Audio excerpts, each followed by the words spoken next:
L'école en question d'école. Après ces deux ouvrages, le Sénégal a la CAN de foot. Pourquoi les Lions n'y arrivent toujours pas et ils ont manqué à la CAN? Le journaliste Babacar Khalifa Ndiaye revient avec Cœur de Lion, l'épopée victorieuse du Sénégal au Cameroun. Radio Sénégal International 92.5 pose les débats. L'ouvrage, paru aux éditions Edissal, célèbre une épopée victorieuse après une longue attente de 57 ans et revient sur ces moments historiques qui ont permis aux Lions du Sénégal de forcer enfin les barrières pour se hisser dans le cercle restreint des équipes africaines, pouvant fièrement arborer sur leur maillot cette étoile continentale tant désirée. Radio Sénégal International 92.5. L'ancien directeur de la rédaction sportive du quotidien national Le Soleil est l'invité de École en question. École en question avec Aruna Diouf sur Radio Sénégal. L'école en question d'école, Radio Sénégal International fait la lumière. Madame, Monsieur, bonjour et bienvenue à votre émission École en question sur Radio Sénégal. Et aujourd'hui, nous avons un invité, Monsieur Babacar Khalifa Ndiaye. Bonjour. Bonjour.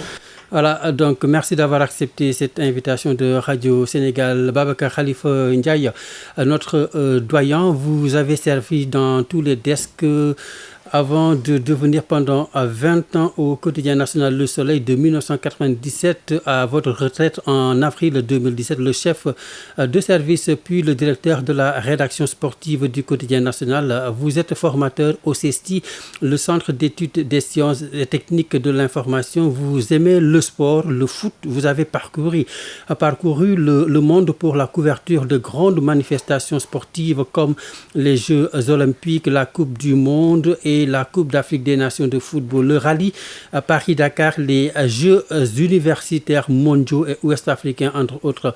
En tout cas, merci d'avoir accepté cette invitation, M. Babacar Khalifa Ndiaye, ou professeur, devrais-je dire. En tout cas, en 15 participations à la grand-messe du football continental, autant de belles occasions manquées, des espoirs ruinés, des déceptions, jusqu'à cet historique dimanche 6 février 2022 à 21h44 lorsque Sadio Mané se lève pour aller tirer le 5e tir au but sénégalais. C'est Sadio Mané qui va le faire. Sadio Mané. C'est Sadio Mané. Et s'il le marque, c'est fini. Ouais, s'il le marque, c'est fini. Bu mu koy dugal muy jeex Sadio Mané. Su koy dugal muy jeex Mané. À Bambali, à Ziguinchor, à Sédhiou, à Matam, à Louga. On écoute Radio Sénégal. Et tout le monde suit cette finale. Et Sadio Mané qui a le sacre au bout du pied. Sadio Mané. Le Sénégal est champion d'Afrique. Le Sénégal champion d'Afrique. Le Sénégal champion d'Afrique. Le Sénégal champion d'Afrique. Le Sénégal champion d'Afrique. Le Sénégal champion d'Afrique. C'est fini. On est champion d'Afrique. On est champion d'Afrique. Et on l'a fait. Et c'est Sadio Mané. Et c'est Sadio Mané Ndeye moo ko def. Sénégal am na coupe. Sénégal jël na coupe. Et c'est bien que ça se termine avec Sadio Mané. Salif Diallo est content. Ils sont pas Aboubakry Ba. Aboubakry Ba mu ngi jooy. Aboubakry Ba mu ngi jooy. Aboubakry Ba mu ngi jooy. Abou mu ngi jooy. Et tous les Camerounais sont en train de féliciter les Sénégalais. On va enfin soulever ce trophée. Aliou Cissé mu ngi jooy kenn mënu ko téye. Aliou Cissé kenn mënu ko téye Ndeye Dom. Aliou Cissé ñu ngi koy yëkkati. Ouais, il revient de loin. Mon frère Auguste. Merci mon frère Auguste. Merci mon frère Auguste. Aïe aïe aïe aïe. Ah ça c'est le trophée au Sénégal. En tout cas c'est fait. Merci Auguste. On va enfin le soulever ce trophée. Oui, depuis on l'a cherché. On l'a cherché. Voilà, vous reconnaissez sans doute ces voix de Radio Sénégal, celles de Ndeye Dom Diouf et de Thierno Souleymane Diallo. Ouais, voilà, vous étiez témoin, spectateur privilégié de cette page de l'histoire de notre football. Babacar Khalifa Ndiaye, racontez-nous, qu'est-ce que vous avez ressenti à ce moment-là? Curieusement, je n'ai rien ressenti, absolument rien. Et c'est ça le paradoxe, parce que j'ai vécu 15 éditions à attendre ce moment où un Sénégalais lèverait le trophée continental. Et quand c'est arrivé, j'étais là, zen. C'est comme si, par exemple, le Zimbabwe venait de remporter la compétition. Moi, c'est là que j'ai compris que bon, voilà, c'était extraordinaire. J'étais sans réaction, j'ai continué à faire mes textes. Et ce n'est que le lendemain au réveil, que je me suis rendu compte que vraiment le Sénégal était champion d'Afrique. Et là, j'ai réalisé. Parce qu'avant, comme je le dis dans le bouquin, j'entendais des gens dire « j'ai pas réalisé », quelqu'un qui fait une performance extraordinaire et qui dit « j'ai pas réalisé ». Je dis « bon, ce gars, il raconte des histoires. On ne peut pas faire un truc aussi énorme et dire qu'on ne réalise pas. » Justement, on va y revenir quand même curieux. Babacar Khalifa, le Sénégal venait d'entrer dans l'histoire et vous dites, je vous cite, ce moment, donc je l'ai tellement attendu que lorsqu'il est arrivé, je suis resté sans réaction. Je n'ai rien ressenti de particulier, j'étais de marbre. J'ai envie de vous dire, réveillez-vous, on est quand même champion d'Afrique. Tout à fait, mais comme je dis, je n'ai pas réalisé. Sur le coup, j'ai continué à faire mes textes le plus naturellement du monde durant le match. J'ai eu certainement parfois des bouffées de chaleur, etc. Je me dis, bon, pourquoi un tel n'a pas fait ceci, pourquoi un tel n'a pas fait cela. Mais quand Sadio a marqué son but, j'ai continué à écrire sur ma machine comme si de rien n'était. Vraiment, jusqu'à présent, je n'arrive pas à m'expliquer ce qui s'était passé. Surtout que c'est un moment que j'attendais depuis longtemps. Voilà, les conditions d'écriture de ce troisième roman, Cœur de Lion, je le rappelle, l'épopée victorieuse du Sénégal au Cameroun, c'est le jour J ou c'est le lendemain que vous avez commencé vraiment à écrire ce livre? Non, en fait... juste après le sacre, comme je disais tout à l'heure, j'ai rien ressenti. C'est le soir, arrivé à mon hôtel, que un confrère avec qui j'ai travaillé au Soleil, Diegan Sarr, m'a appelé, m'a envoyé un texto. Ensuite, Cheikh Tidiane Fall qui a fait la préface, qui me dit, il faut que tu fasses ce bouquin. Je lui dis, ok, je peux le faire, mais à condition que ce soit toi qui rédige la préface. Il me dit, ok, il n'y a pas de souci. Donc, sur le moment, c'est vrai que c'était prévu que je fasse le livre si le Sénégal gagne. Mais sur le moment, comme je dis, j'étais complètement out. Et ce n'est que le lendemain matin, quand je me suis réveillé et que j'ai réalisé que le Sénégal était vraiment champion d'Afrique, que j'ai dit, bon, maintenant, il va falloir que je m'y mette. Et c'est à ce moment que j'ai commencé à dresser la charpente de ce qui est devenu ce livre-là. Ce livre Cœur de Lion, l'épopée victorieuse du Sénégal au Cameroun, paru aux éditions Eddy Sall. Parce qu'au milieu des cris de joie et des pleurs des confrères, sous l'étreinte à me casser les côtes d'Adama Kandé de la R2STV, devant le spectacle de concerts qui tombaient dans les pommes en syncope, comme si elles avaient vu Djiné Maïmouna et d'un touille bouillu où une mère poule n'aurait pas reconnu ses propres poussins. Et toujours, je cite, j'étais d'une zen attitude dont je ne reviens toujours pas. La suite. En fait, je m'attendais à laisser exploser ma joie encore plus fort et de manière plus exubérante que cela m'était arrivé par 2 fois.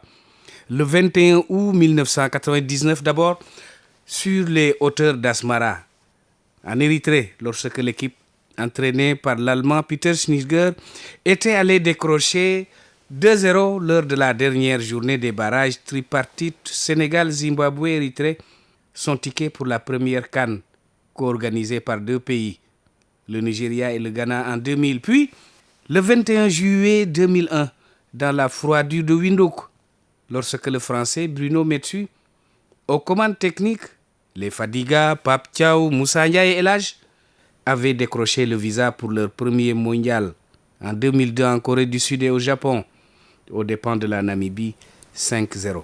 Voilà, comme ça, ce sont les 2 seules occasions où vous avez vraiment laissé exploser votre joie. Oui, tout à fait, tout à fait. Et je m'attendais à une 3e fois, mais bon, elle a tardé à venir parce que sur le moment, comme j'ai dit, j'étais zen, incompréhensiblement zen. Et ce n'est que le lendemain matin que je me suis rendu compte que le Sénégal venait d'être champion d'Afrique, un rêve qui se réalisait. Et dans ma chambre d'hôtel, tout seul, bon, je me suis laissé aller. Comment ça? Il faudra lire le bouquin pour le savoir. Voilà, c'est ça. On laisse le soin au lecteur de lire ça. Et c'était peut-être, dites-vous, pour vous consoler, du seul vrai coup dur que vous avez réellement ressenti jusque dans votre cœur et dans votre tête. Et c'était un certain 15 juillet 1995. Racontez-nous. Oui, ce 15 juillet 1995, le Sénégal jouait au stade El Menza contre la Tunisie. Bon, en match aller, c'était les éliminatoires de la CAN 96 qui se jouaient en Afrique du Sud. Donc, lors du match aller qui s'est joué à Ziguinchor, le Sénégal avait fait 0-0 avec la Tunisie. Entre les deux matchs, il y a eu un stage de l'équipe nationale qui s'est déroulé au Brésil et j'étais avec l'équipe. J'ai eu ce privilège d'être avec l'équipe pendant 2 à 3 semaines. Et au retour, on a fait un vol tranquille, tout ce qu'il y a de tranquille avec l'avion de commandement et tout. Et arrivé sur place, on joue une première mi-temps où il ne s'est rien passé pratiquement. Bon, je me disais que plus rien de fâcheux ne pouvait arriver au Sénégal. Sauf que dès le début de la deuxième mi-temps, les Tunisiens, ils se sont sentis pousser des ailes et ils nous ont mis 4-0, vite fait. Donc ce jour-là, c'est comme si quelque chose résonnait dans ma tête. Un bruit qui faisait ting, ting, ting, ting. Je dis, bon, mon gars, écoute, il faut que tu fasses attention. Parce qu'à ce rythme, tu risques de crever pour rien du tout, je vais dire. Babacar, donc, et le foot, c'est fini. Et ouais, je me disais que le foot, c'était pas fini parce que c'est ma passion. Okay. Le foot, c'est pas fini, mais il va falloir que j'apprenne à me maîtriser, gérer les émotions. C'est surtout ça. Mais le foot, il peut pas être fini avec moi parce que je suis footballeur de nature, de tout le temps. Et voilà, c'est ma passion, c'est ma deuxième passion avec l'écriture. Et il faut toujours une première. Oui, vous ne rêvez pas. Le Sénégal est champion d'Afrique. Oui, ils l'ont fait. Mais pour cette CAN 2021, Bizarroïde joué en 2022 au Cameroun et ce trophée si désiré, ma réaction, ou plutôt mon absence de réaction, m'a à ce point surpris qu'aujourd'hui encore, je me demande comment cela a pu arriver. J'ai souvent entendu, par quelques grands soirs, des sportifs soutenir qu'ils ne réalisaient pas, comme s'ils ne s'y étaient pas préparés en conséquence, ou comme s'ils ne s'en sentaient pas capables. Je m'étais donc toujours demandé comment cela était-il possible, et que c'était juste pour faire la fine bouche. Là, je venais peut-être de comprendre, pour l'avoir expérimenté, ce que ne pas réaliser voulait dire. Ce n'est d'ailleurs que le lendemain, à mon réveil, en fin de matinée, à l'hôtel La Rochelle de Yaoundé, que j'ai craqué. Je venais de remettre mon téléphone en marche et j'ai vu défiler les centaines de messages aussi poignants les uns que les autres. Des dizaines de vidéos filmées et envoyées de toute la planète foot et des tonnes de témoignages sur ce succès tant espéré et toujours remis au calendre grec. En un mot, j'ai découvert ce bonheur indicible de tout un peuple que le monde du football, presque dans son ensemble, a tenu à partager avec lui. Voilà, Babacar Khalifa Ndiaye, en 15 participations, disais-je en début d'émission. Selon vous, ce sacre continental de 2022 au Cameroun, quand est-ce qu'on a commencé à sentir ça? Voilà, c'est difficile à dire parce que un succès, on ne le prévoit jamais, quoi. Donc, il fallait espérer parce qu'on espérait on pensait que cette année, on avait une équipe pour gagner la compétition. Mais on a eu des équipes assez outillées pour aller au bout et qui ne sont pas allées au bout. Donc, et puis le football, c'est un jeu du diable, comme disait quelqu'un. Pour un poteau rentrant ou sortant, on peut passer à côté ou remporter une compétition. Donc, moi, peut-être que j'attendais tellement que ça arrive que quand c'est arrivé, j'étais encore là, ébahi à ne rien comprendre. Parce qu'on ne peut pas dire qu'on sentait l'équipe qui montait en puissance après la phase de poule où l'équipe a été assez tatillonne dans son jeu, dans son comportement et tout. Mais après, on a vu qu'elle montait en puissance. Donc, à partir de là, n'a pas été aidée, l'équipe, avec les blessures, la Covid. Oui, tout à fait. Certainement, c'est un mal pour un bien, certainement, parce que l'équipe a eu le temps de se roder et au moment décisif, les éléments importants, essentiels de l'équipe sont revenus à la compétition et ça a permis au Sénégal de faire ce parcours et d'arriver à remporter le trophée derrière lequel il court depuis toujours. Donc, on ne peut pas dire que c'était prévu ou c'était prévisible. C'est le foot, c'est aléatoire. Mais, encore une fois, on avait une équipe qui pour l'essentiel, est constituée d'éléments qui avaient fait la finale il y a 2 ans auparavant, ou 2 ans et demi auparavant en Égypte. Donc, l'équipe était sur une certaine progression. Parce que, si vous vous souvenez bien, en 2013, elle n'était pas qualifiée. 2013, c'était en Afrique du Sud. Le Sénégal n'était pas qualifié. En 2015, le Sénégal est qualifié, mais il est éliminé au premier tour. D'accord. En 2017, il est qualifié, mais il est éliminé en quart de finale par le Cameroun, futur vainqueur. En 2019, il est arrivé en finale et a été battu par l'Algérie. Donc, vous voyez, c'est une progression et finaliste malheureux. Au-dessus, il n'y a plus que vainqueur. Donc on ne pouvait qu'espérer que le Sénégal pourrait gagner cette compétition et effectivement il l'a gagné parce qu'il a confirmé sa courbe ascendante depuis 4 ou 5 éditions de CAN. Babacar Khalifa Ndiaye, auteur de Cœur de Lion, l'épopée victorieuse du Sénégal au Cameroun, invité de École en question sur Radio Sénégal. Cette fois-ci, il était temps de réparer une anomalie. Numéro 1 au classement africain de la FIFA depuis 36 mois, c'est bien beau, réconfortant, mais sans un seul sacre continental au palmarès, cela faisait désordre. Des rois sans couronne.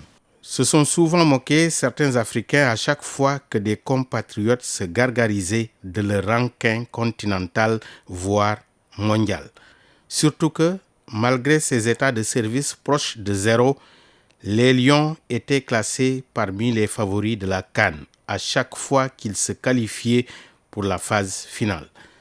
Ce n'était pas, il faut le dire, sans amuser, voire agacer certaines têtes couronnées qui prenaient plutôt mal qu'un jamais gagnant leur fut toujours préféré dès qu'il s'agissait d'établir une hiérarchie, fût-elle virtuelle, à la veille d'une compétition. Les Sénégalais aussi en avaient assez de passer pour des Sisyphes avec son rocher au pied de la montagne. À chaque fois qu'ils pensaient avoir atteint le sommet, ils se retrouvaient en contrebas et en situation de remettre l'ouvrage sur le métier.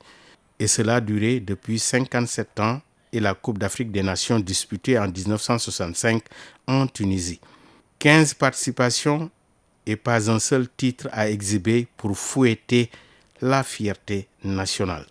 2 finales perdues en 2002 au Mali et en 2019 en Égypte. Quelques demi-finales ratées et des quarts infructueux. Le bilan était bien maigre. Mais la cuvée de 2021-2022 avait mûri. Certes, 17 parmi les 28 joueurs retenus par le coach Aliou Cissé allaient pour la première fois à la conquête de l'Afrique. Cependant, ils étaient bien encadrés, avec Edouard Mendy, le meilleur gardien de but du monde, Kalidou Koulibaly, un des tout meilleurs défenseurs centraux de la planète foot, Idrissa Gana Gueye et Cheikhou Kouyaté, 2 tauliers qui avaient roulé leur bosse sur tous les terrains d'Afrique et d'Europe, et Sadio Mané, star et leader technique du groupe, Ballon d'Or et meilleur joueur africain en 2019, et un des tout premiers attaquants au monde.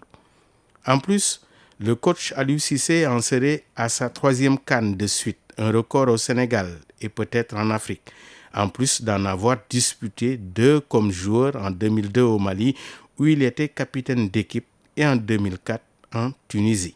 Pour couronner le tout, une équipe fédérale conduite par le président Augustin Senghor, réélu le 7 août 2021 pour un 4e mandat à la tête de l'instance fêtière du football national et qui avait fait de la conquête du trophée continental son seul et unique mot d'ordre. Manko Wuti Ndamli. Babacar Khalifa Ndiaye, c'est vrai qu'on a tellement souffert de cet éternel statut de favori, mais jamais gagnant. Oui, c'est ça, c'est ce que j'appelle un paradoxe. Parce que à chaque fois que le Sénégal s'est qualifié, il a aligné une équipe de qualité. Une équipe de qualité qui est taillée peut-être pour aller au bout de ses rêves. Mais tout le temps, il y a quelque chose qui clochait, qui faisait que l'équipe passait à côté. Et qu'à l'arrivée, il y avait un goût de cendre, un goût d'inachevé, des regrets, etc. Manque de maturité, c'était quoi? Non, même pas, parce que bon, on ne peut pas dire que les joueurs manquaient de maturité. Ça, peut-être, c'était lors des toutes premières participations du Sénégal, et puis peut-être aussi en 1986, lorsque le Sénégal revenait à la compétition. Mais là, on a ce qu'il faut, on a des joueurs qui évoluent au plus haut niveau, on a des techniciens de grande classe, des dirigeants assez outillés qui préparent le terrain en amont, et si bien que les joueurs n'ont d'autres soucis que de se donner sur le terrain. Mais toujours, il y avait quelque chose qui clochait, et indéfinissable, parce que sinon on aurait trouvé la solution. C'était parfois, c'est d'ailleurs pourquoi j'avais fait un premier bouquin sur le Sénégal à la CAN, pourquoi les Lions n'y arrivaient pas. C'était en 2019, juste avant la CAN en Égypte. Parce que moi, je participais à des CAN où parfois, comme on disait tout à l'heure, le Sénégal était souvent favori, mais il ne passait pas. Donc, moi, en tant que reporter, envoyé spécial du Soleil, j'avais couvert, j'avais donné mes impressions, mes analyses de journaliste, parce que je ne suis pas technicien. Mais à ce moment, j'ai dit, il est temps quand même de redonner la parole à ceux qui ont été les acteurs de ces compétitions. Les joueurs eux-mêmes, les dirigeants techniques, administratifs et même les politiques, parce que des ministres des Sports sont intervenus dans ce travail. Et à l'arrivée, on a vu qu'il y a plusieurs raisons qui sont évoquées, même pour un seul échec, l'échec de 1992 par exemple, il y a des divergences d'opinion sur le pourquoi et le comment. Donc c'est valable pour toutes les compétitions, toutes les CAN auxquelles le Sénégal a participé et a échoué. Il y a un faisceau de circonstances, de raisons qui avaient fait qu'on était passé à côté. Donc, c'était un tout. Il fallait peut-être exorciser tout ça, essayer d'amoindrir les risques de passer à côté. Et c'est certainement ce qui est arrivé cette année-ci. Est-ce à dire qu'on a su, en 2022, taire ces divergences-là? Oui, mais tout à fait, parce que pour une fois, le Sénégal s'est retrouvé uni derrière un objectif. C'était de gagner la compétition, parce que le slogan de la fédération Manko Wuti Ndamli. Et justement, et sur donc le chemin qui a mené à cette victoire finale à la CAN camerounaise, il y a eu ce mot d'ordre Manko Wuti Ndamli. Oui, waxuma final coupe la ñu wax.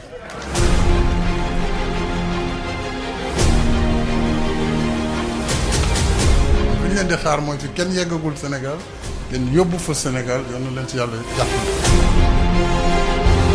Comme vos soldats, Monsieur le Président, nos djambars, on nous tue, mais on ne nous déshonore pas.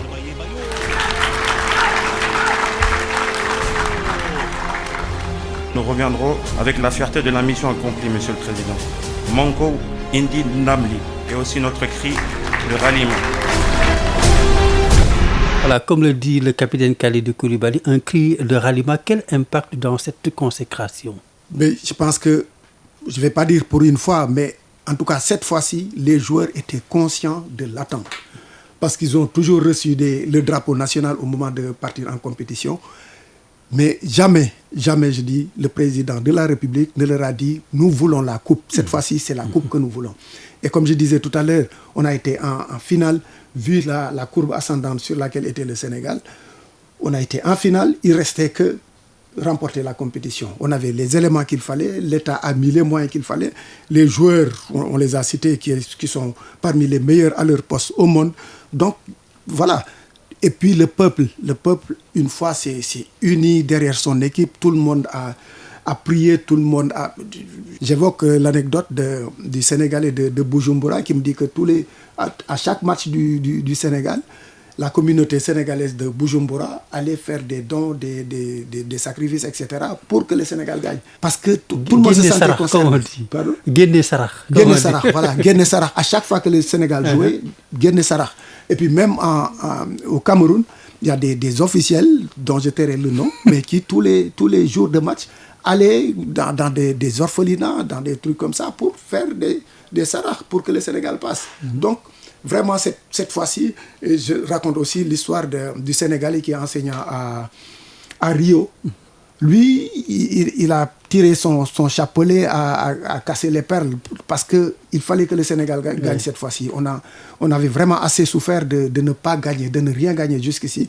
Et pour une fois qu'on avait tout ce qu'il fallait pour gagner, vraiment, tout le monde s'est retrouvé autour du slogan et tout le monde a prié pour que le Sénégal gagne. Et heureusement que le bon Dieu a exaucé le vœu de tous les Sénégalais. Et après cette victoire, on l'a vu, cette victoire sénégalaise a été célébrée un peu partout dans le monde. Un peu partout, parce que quand même, je pense que le Sénégal a une capitale sympathie au niveau de l'Afrique, même si on ne fait pas l'unanimité, bien sûr.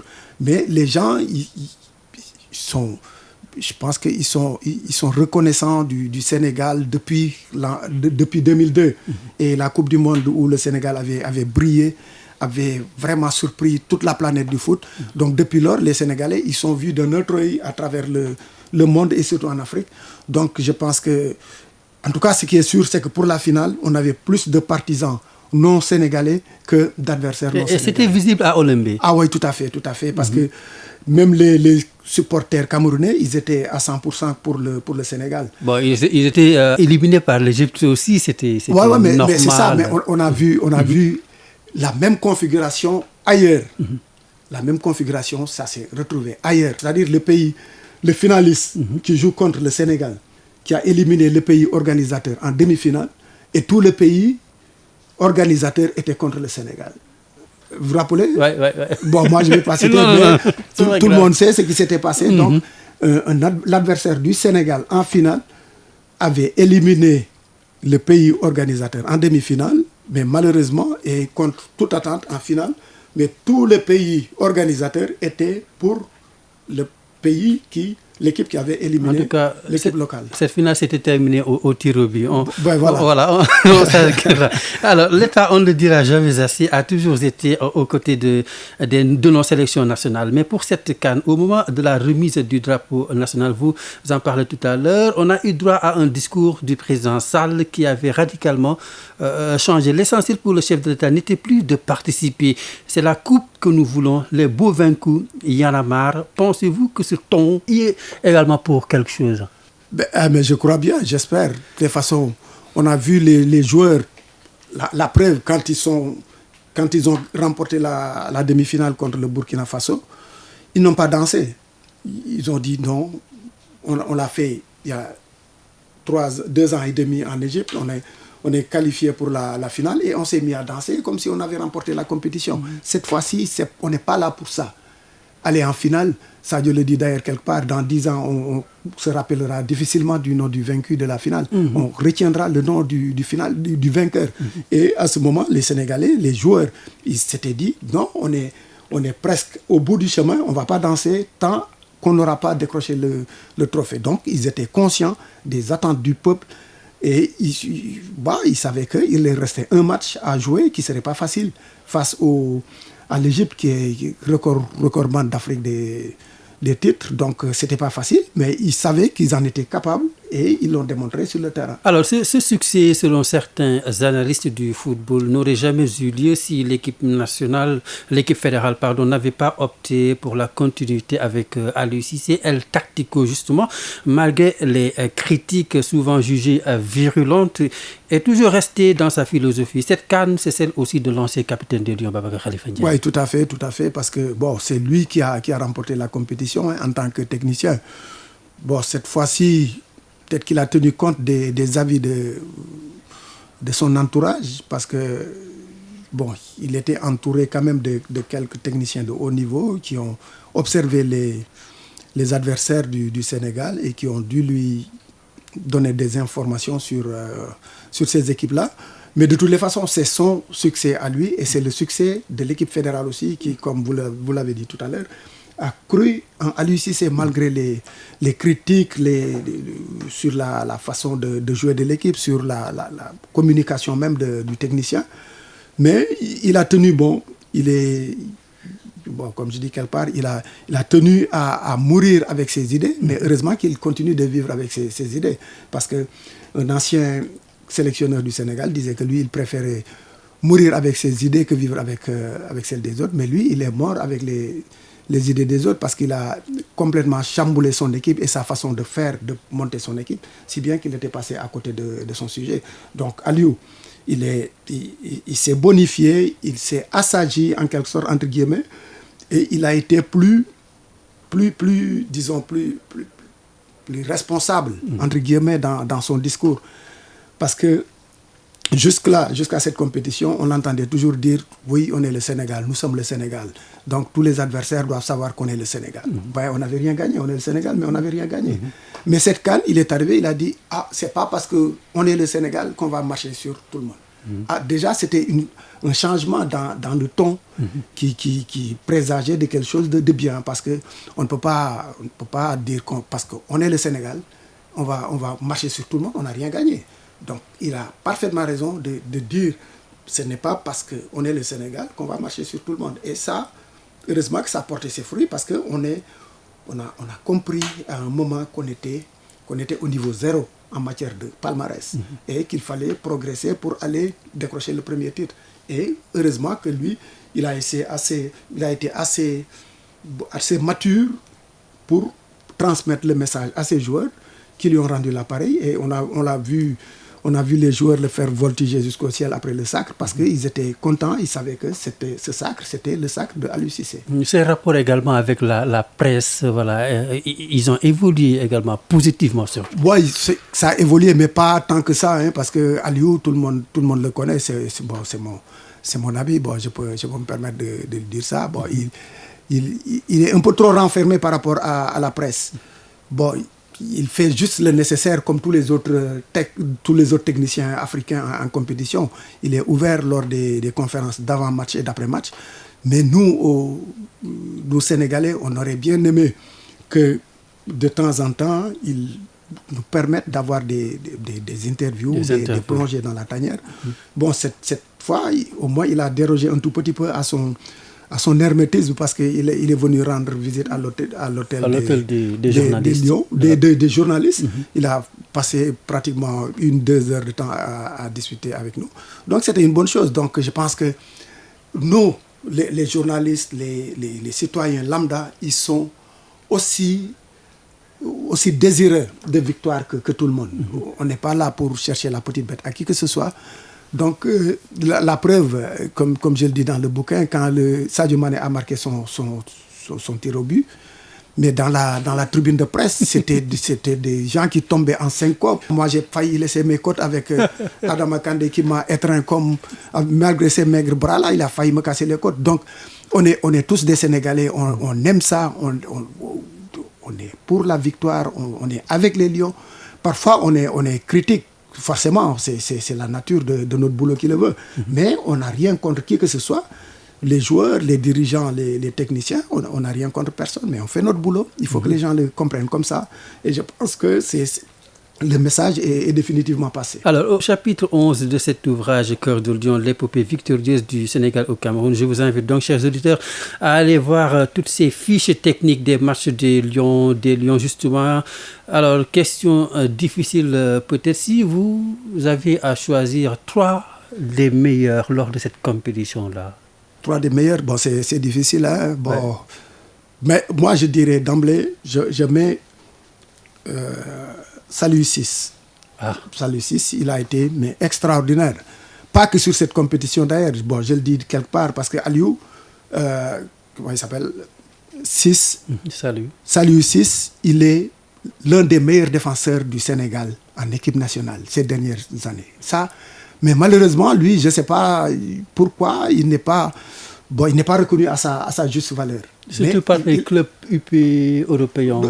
Non, même en équipe nationale. Donc je veux dire, en équipe nationale, son club, il est en L2 et il risque d'aller en national. Donc ce n'est pas son club qui m'intéresse. Mais en équipe nationale, il a pratiquement toujours réussi ses matchs ces dernières années, en tout cas, ces dernières sorties des Lions. Peut-être qu'il avait raté un match et depuis lors, les gens l'ont dans le viseur, si bien que personne ne va entendre parler de lui, mais il a été extraordinaire durant cette compétition. Il a été très, très, très bon. Bon, c'est un défenseur. Au milieu du terrain, je dirais peut-être Kouyaté parce que... le vieux, entre guillemets. Le vieux qui est plus jeune que les jeunes. Donc, malgré lui aussi, le fait qu'il ne soit pas très, très sexy, très emballant pour certains, mais il est là, il a toujours été là. À chaque fois qu'il est dans le jeu... Un homme de devoir. Voilà, c'est un joueur de devoir, un capitaine sans brassard, il a été capitaine. Mais d'avoir perdu son brassard ne l'a pas désarçonné. Il continue à être le leader qu'il a toujours été. Et sur le terrain, il se donne à fond. D'ailleurs, là, durant la première partie du tournoi, c'était lui le meilleur joueur. C'est lui qui se donnait à fond. La preuve, il a raté le 8e de finale, je crois, simplement parce qu'il avait été suspendu. Parce qu'il se donnait plus que tout le monde. Donc lui, je le mets dans le tiercé, dans le désordre. Et forcément, Sadio Mané, parce que c'est lui qui a porté l'équipe durant cette compétition. Il a été désigné meilleur joueur de la CAN et c'est pas pour lui faire des fleurs qu'on lui a jetées, qu'on lui a décerné ce trophée. Il l'a largement mérité. Il a porté l'équipe dans des moments difficiles.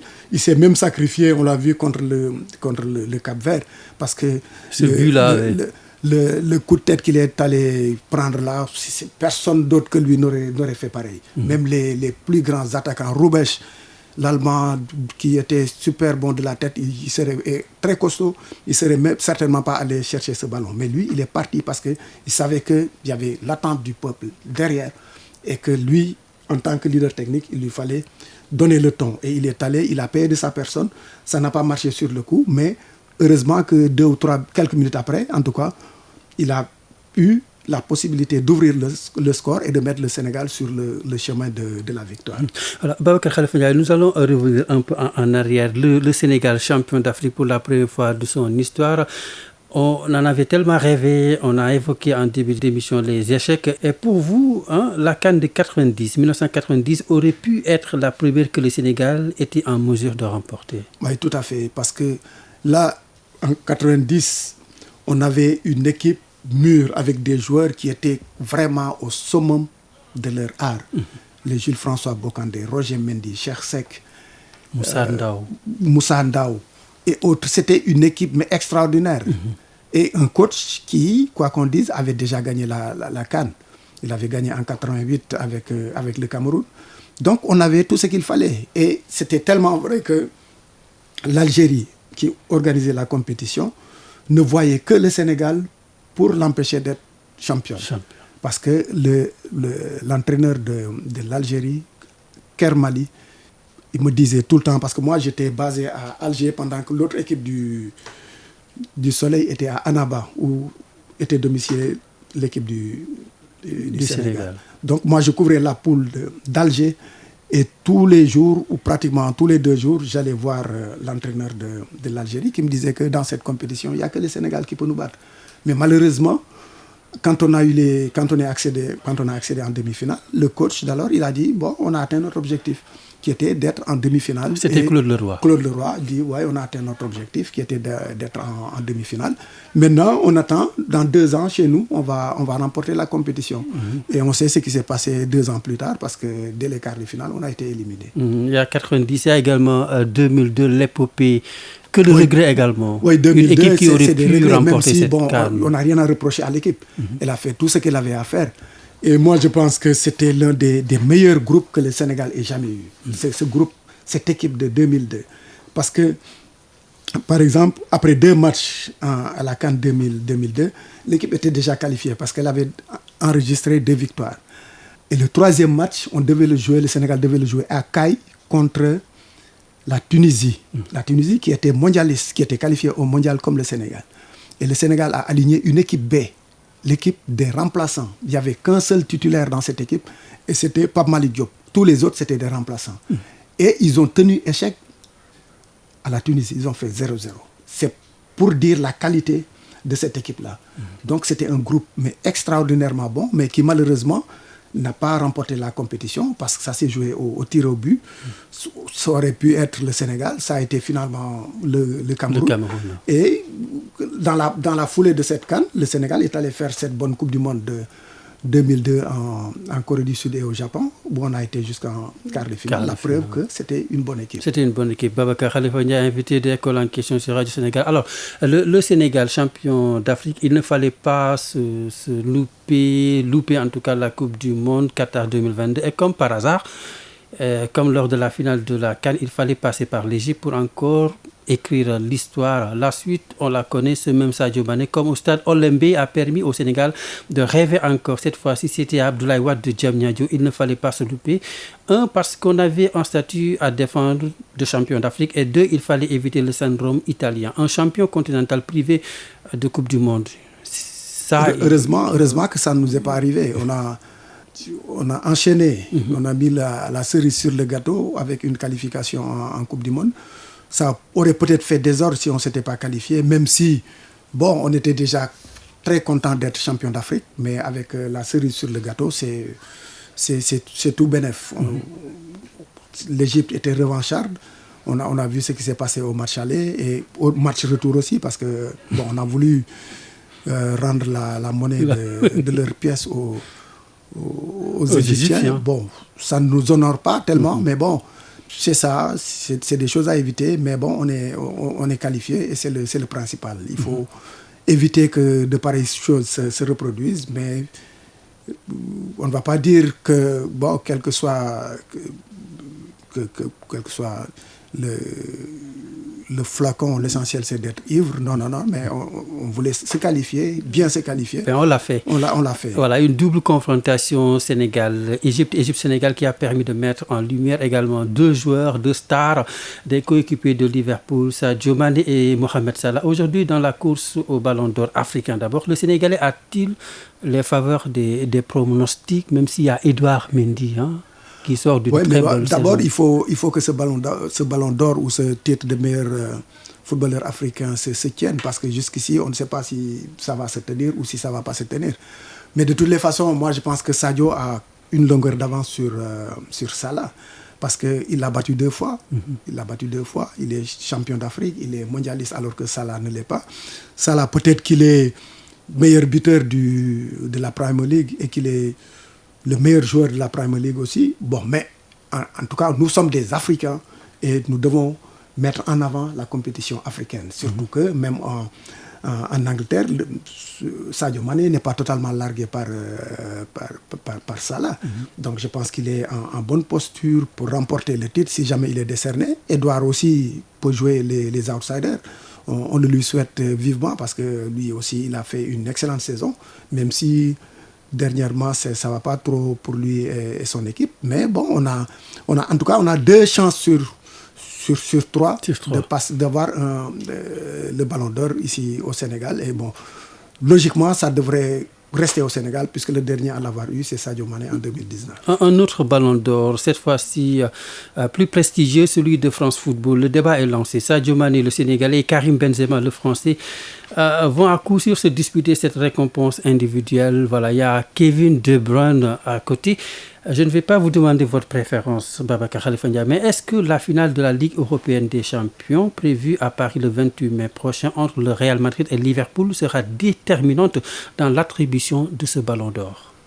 Bon, contrairement à beaucoup de personnes, moi je ne le pense pas. Je pense que les jeux sont déjà faits, parce qu'on a vu que toute l'Europe semble être derrière Karim Benzema, alors qu'en Afrique, on n'a même pas l'unanimité autour de Sadio Mané. Bon, il ne s'agit pas de faire de l'unanimisme, il s'agit d'évaluer les performances des uns et des autres. Mais je dois dire que de ce point de vue, c'est comme je disais tout à l'heure, la compétition africaine, elle passe pour quantité négligeable pour la plupart des observateurs du football international. Et cette finale, en principe, bon, certains estiment qu'elle devrait départager les 2 principaux concurrents au titre. Mais moi, je n'y crois pas trop. Parce que ce qui s'est passé en 2010 est assez évocateur. Parce qu'en 2010, le Ballon d'Or mondial, c'était Lionel Messi. Or, le Ballon d'Or logique, ça devrait être Iniesta. Parce que tous les 2, ils sont sociétaires de Barcelone. Donc, tout ce que Messi a gagné, Iniesta l'a gagné. En plus, Iniesta, il remporte la Coupe du Monde en Afrique du Sud et il marque le but de la finale. Mais n'empêche, on a donné le Ballon d'Or à Messi. Moi, le Ballon d'Or, j'ai cessé d'y croire depuis tout ce temps-là, parce que c'est une histoire d'intérêt, de sponsoring, d'image, etc. C'est pas très, de mon point de vue, c'est pas très objectif. Parce que même pour revenir en Afrique, on a vu le Ballon d'Or ou le titre de meilleur joueur africain de 2017. 2017, c'est Drogba qui devait l'avoir. Drogba, c'était clair que c'est lui qui devait l'avoir. Mais puisque le trophée était remis la veille de la demi-finale de la CAN qu'il disputait au Cameroun, il n'a pas fait le déplacement et on l'a donné à quelqu'un d'autre. Le Ballon d'Or, on l'a donné à quelqu'un d'autre. Alors que c'était lui. Il semble même que son nom était gravé là-dessus. Donc, on l'a donné à quelqu'un d'autre. En 2015, le Ballon d'Or logique, c'était Yaya Touré, l'Ivoirien, qui avait enchaîné trois Ballons d'Or et qui venait de remporter la compétition, la CAN, avec son équipe. Mais bon, on a trouvé le moyen de donner le trophée à Aubameyang, qui était certes deuxième ou premier ou meilleur buteur de la Bundesliga. Bon, la Bundesliga, on sait que c'est un championnat à 2 équipes. Ensuite, un autre championnat pour le reste. Donc lui, il était à Dortmund, et il était deuxième meilleur buteur ou meilleur buteur. Mais ça ne justifiait pas qu'il soit le ballon d'or africain. Le trophée devait aller le plus logiquement du monde à Yaya Touré. Mais malheureusement, comme je disais tout à l'heure, c'est un business pas possible avec des intérêts inavoués qui font que parfois le lauréat n'est pas celui que tout le monde attendait. Alors, le Sénégal en Coupe du Monde, champion d'Afrique, naturellement plus facile d'attirer des binationaux. On s'intéresse à ces binationaux-là. Ils sont aux portes de l'équipe nationale. On peut en citer pêle-mêle Boubacar Kamara de l'OM, Malang Sarr de Chelsea. N'est-ce pas des renforts de taille en perspective de ce mondial qatari? Bon, moi, ce qui me gêne dans cette histoire, c'est que tous les renforts pour le commun des Sénégalais, ce sont des binationaux. Mais pourquoi pas des nationaux? Des nationaux, oui. Pourquoi pas des nationaux? Parce qu'on va chercher, je ne sais pas qui, en France ou en Angleterre ou je ne sais pas où. Ok, c'est bien. Mais il y a des joueurs sénégalais qui sont ni sénégalo-français ou sénégalo-machin, mais qui sont des Sénégalais qui jouent ailleurs qu'au Sénégal, mais qu'on peut aller chercher. Je donne l'exemple de Khadim Diaw. Khadim Diaw, c'est un latéral gauche. Là, il semble que Salusi est blessé, je ne sais pas si c'est vérifié ou pas, et qui sera peut-être forfait ou je ne sais pas quoi. Mais il y a Khadim Diaw, il était là, à Génération Foot, c'était un latéral gauche, mais extraordinaire. On ne l'a jamais pris en équipe nationale. Très moderne, avec des montées. Ah oui, capable d'aller de ligne de fond à ligne de fond. Mais on ne l'a jamais pris. Là, il est depuis 2 ou 3 saisons à Conakry avec le Oraya. Mais c'est l'un des meilleurs joueurs du championnat guinéen. Il a joué les compétitions africaines avec Génération Foot, avec le Oraya. Mais lui, je pense qu'il a besoin d'être dans ce groupe, même s'il n'est pas titulaire, mais qu'on sache que les renforts, ce ne sont pas que des binationaux, c'est des nationaux. On parle de Sakho, Pape Ousmane Sakho, qui est en Tanzanie. En Tanzanie, mais c'est un joueur, un futur meneur de jeu. Mais il faut qu'on prête attention à tous ces jeunes. Parce que moi, je suis presque convaincu que si Khadim Diaw ou Pape Ousmane Sakho étaient partis en Europe, on se serait plus intéressé à eux. Mais c'est parce qu'ils sont en Afrique qu'on les oublie. La preuve, Pape Matar Sarr, il était là, chez nous, il jouait bien. Certes, il est jeune, il est frêle et tout, mais il était super bon. À Génération Foot. À Génération Foot, il surnageait ici. Mais il est parti en France et moins de 6 mois après, on l'a appelé en équipe nationale. Mais ce n'est pas une étoile filante, ce n'est pas quelqu'un qui est un ovni. Non, il était là. Mais il a été formé ici. Même ici, il méritait d'aller en équipe nationale. Ça a été fait avec Moutarou Baldé, mais après, plus rien. Moutarou aussi, on l'a appelé 1 fois, 2 fois, plus rien. Bon, il y a des jeunes ici qui méritent leur chance. Actuellement, on a un avant-centre qui fait des merveilles. Bouli Junior. Alors que nos attaquants, je suis désolé, mais nos avant-centres, ils ont marqué un but en 2 CAN. En 2 CAN, nos attaquants ont marqué un but, nos avant-centres, et c'est le but de Famara Diédhiou. Sinon, rien. On amène, là, je vois que Mbaye Niang se démène comme un Bodja pour qu'on le rappelle, mais on l'a vu à l'œuvre. Il était de la CAN en 2019. Bon, je n'ai rien contre lui, ni contre personne d'ailleurs. Mais je donne mon point de vue. On a des jeunes ici qui méritent qu'on leur donne leur chance. Il ne faut pas qu'à chaque fois qu'on parle de renfort, on pense aux étrangers, pas étrangers, aux binationaux. Mais il y a des nationaux qui sont ici, qui sont ailleurs, en Afrique ou ailleurs, qu'on peut aller chercher pour renforcer l'équipe. Parce que c'est l'équipe de tout le monde. À chaque fois qu'il y a quelqu'un qui performe dans son club, mais il faut lui donner la chance d'évoluer.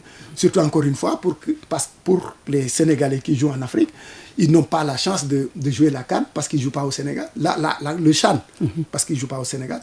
Et si on leur dénie le droit de jouer à la CAN, ça pose problème. En tout cas, le Sénégal en Coupe du Monde en compagnie du Cameroun, de la Tunisie, du Ghana et du Maroc. L'Afrique qui n'a pas encore franchi l'étape des quarts de finale. Est-ce aujourd'hui les sélections africaines présentes à ce mondial qatari ont le potentiel pour vraiment passer cette étape des quarts de finale? Ouais, mais il ne suffit pas d'avoir le potentiel, il faut y mettre tout ce qu'il faut parce que le Sénégal, je vois que plein de compatriotes se voient déjà en demi-finale ou en finale ou même en vainqueur de la Coupe du Monde, mais ça va pas être aussi facile qu'on le croit. Il faut se battre. Quand on est mondialiste, c'est qu'on a les ressources, les capacités qu'il faut pour y briller. Le temps où les équipes africaines prenaient des casquettes en Coupe du Monde, c'est terminé. On peut regarder tout le monde toiser, tout le monde regarder tout le monde droit dans les yeux. Et je pense que le Sénégal a ses chances au même titre que tous les autres représentants africains. Et je pense qu'on va les jouer à fond. Et comme je disais lors de la présentation du bouquin, si le Sénégal passe en demi ou en finale ou remporte la compétition, alors là, je vais faire un dernier bouquin sur le foot. Un dernier bouquin. Voilà, Babacar Khalifa Ndiaye, je vous remercie. Merci à vous. Voilà, donc Babacar Khalifa Ndiaye, ancien rédacteur en chef sport du quotidien national Le Soleil, auteur de Cœur de Lion, l'épopée victorieuse du Sénégal au Cameroun. Merci également à toute l'équipe de la rédaction qui m'ont aidé à préparer cette émission. Ndedom Tchouf, Thierno Souleymane Diallo, Mohamed Pascal Faye, Ousmane Beng, Adja Fatou Sarr à la technique, Amadou Ndiaye. Merci de nous avoir suivis. À très bientôt. L'école en question, question d'école. Nous voulons étudier dans la bonne condition. Nous voulons étudier dans la bonne condition. Radio Sénégal International 92.5 pose les débats. Le gouvernement, le CUSEMS, des parents, des élèves, des ONG qui discutent, qui règlent le problème pour les élèves. On ne l'acceptera pas. On ne fera pas de session au Sénégal. L'école en question, question d'école. Radio Sénégal International fait la lumière.